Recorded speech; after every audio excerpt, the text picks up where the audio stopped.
Estimados irmãos e irmãs, legionários e legionárias, salve Maria! Continuando a nossa reflexão, preparando-nos para o grande centenário da Legião de Maria, nós estamos refletindo sobre a vida de Frank Duffy, esse arauto da Legião que deixou para nós esse grande legado para que nós pudéssemos cuidar, manter e fazer crescer cada vez mais. Então, continuando. Uma jovem legionária estava rezando calmamente na igreja. Era numa manhã de sábado, em outubro de 1934.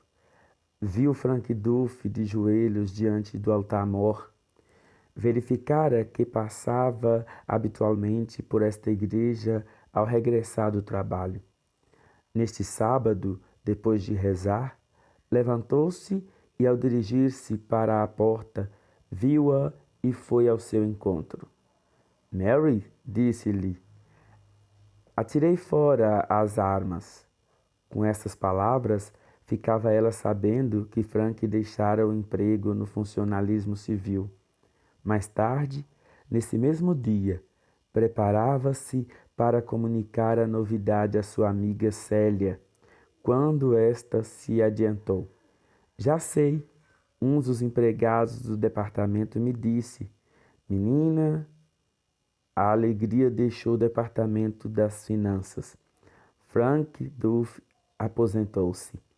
Sincero e belo cumprimento para um homem que trouxera a ambos os departamentos a que estava ligado um espírito de dedicação ao dever e um extraordinário sentido de responsabilidade, e cujo irreprimível bom humor e riso levantada mais que uma vez as disposições de espírito daqueles que tanto precisavam, apontando-lhes o lado mais leve da vida. Havia algum tempo que Frank sentia crescente dificuldade em arcar com seus múltiplos projetos apostólicos. De agora em diante, a sua missão seria dar-se de forma total e incessante à Legião de Maria e a quanto ela aplicava. Comunicou a novidade à mãe, que encarou o fato como encarava todo o resto, com serenidade e de forma prática. Mas, filosoficamente, foi-lhe dizendo, não será desagradável voltarmos aos velhos tempos? Referia-se ao fato de a família ter passado tempos difíceis por falta de dinheiro, quando o marido fora obrigado a aposentar-se por causa da doença. Nesse tempo, a rápida promoção de Frank no funcionalismo civil subira-lhes o nível de vida que era agora comparativamente um luxo. Frank entregava sempre à mãe o seu salário por inteiro. Agora que o salário de Frank ia ser reduzido, seria como se voltassem aos difíceis tempos de outrora. Evidentemente, com o seu comentário, a senhora Duffy não queria lamentar-se ou mostrar descontentamento. Seria contrário à sua maneira de ser. No entanto, o comentário, embora inocente, penetrou no coração de Frank como uma espada. A decisão de se aposentar fora uma das mais difíceis da sua vida, porque sabia o que isso significava para a mãe e para sua irmã Isabel, a quem também mantinha e que teria menos que até então.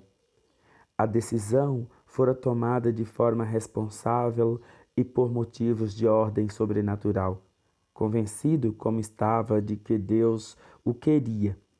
A sua consciência a este respeito estava em paz, mas isso não diminuía a angústia de sua alma. O seu carregado plano de trabalhos depressa o afastará de tais pensamentos. Montou os escritórios em alguns aposentos do lar Regina Coeli, ao lado da sua casa, e a partir dali dirigiu durante os 45 anos seguintes a organização da Legião de Maria na sua dilatação pelo mundo inteiro. Levantava-se cedo todas as manhãs para a Santa Missa, quer chovesse ou fizesse sol. Os transeuntes podiam vê-lo na sua bicicleta de confiança, a caminho da igreja dos Capuchinhos. Quando regressava, a mãe já tinha pronto o café da manhã. Sua irmã Isabel, a quem se sentia muito preso, estava também em casa, a maior parte das vezes. A sua fraca saúde impedia-a de sair com frequência. Depois do café da manhã, impunha-se cuidar da grande quantidade de correspondência. Havia que escrever cartas a muitos legionários, individualmente, da Irlanda ou de outros países. Havia ainda cartas relacionadas com inúmeros casos particulares que ele procurava ajudar desta ou daquela forma. Havia cartas aos conselhos dispersos pelo globo. Só a Legião na Austrália, entre 1932 e 1956, escreveu mais de 400 cartas, algumas delas com 5 ou 6 páginas, à máquina, com linhas apertadas. A produção total das cartas durante a sua vida é absolutamente incalculável.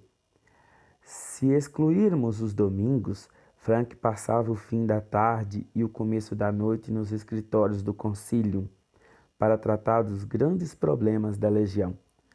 Os outros oficiais do conselho tinham, pois, imensos contatos com ele e eram, juntamente com o pessoal interno dos lares, os seus mais íntimos amigos. As suas vidas giravam, em grande parte, à volta dele. Sentiam que, de um modo ou de outro, ele era um homem à parte. Havia algo indefinível que o marcava como homem de Deus. Era este a parte que os arrastava para ele. Sentiam-se bem na sua presença, mas tinham também as suas fraquezas humanas. Evidentemente que acorriam para a sua humildade, porque, como diz São Paulo, referindo-se a ele próprio como a alguém que prega a boa nova da glória do Pai, trazemos este tesouro em vasos de argila. Como São Paulo, Frank podia dizer também: quando sou fraco, então é que sou forte. Por exemplo, era impaciente por natureza e às vezes perdia a calma. Só o Senhor conhecia os esforços que terá feito para dominar o gênio. De fato, nunca o dominou perfeitamente. Talvez fosse para ele como o aguilhão na carne que afligia São Paulo. Foi-me dado um aguilhão na carne, um anjo de Satanás para me espancar, a fim de eu não me encher de soberba. A esse respeito, 3 vezes pedi ao Senhor que o afastasse de mim. Respondeu-me, porém: basta-te a minha graça, pois é na fraqueza que a força manifesta todo o seu poder. Por conseguinte, com todo o ânimo, prefiro gloriar-me nas minhas fraquezas, para que pouse sobre mim a força de Cristo. Meus irmãos, minhas irmãs, queridos legionários, então, fique com a gente e amanhã nós vamos ver como se deu todo esse trabalho bonito que Frank, agora totalmente disponível à legião, continuar a sua missão. Deus abençoe a todos. Salve Maria!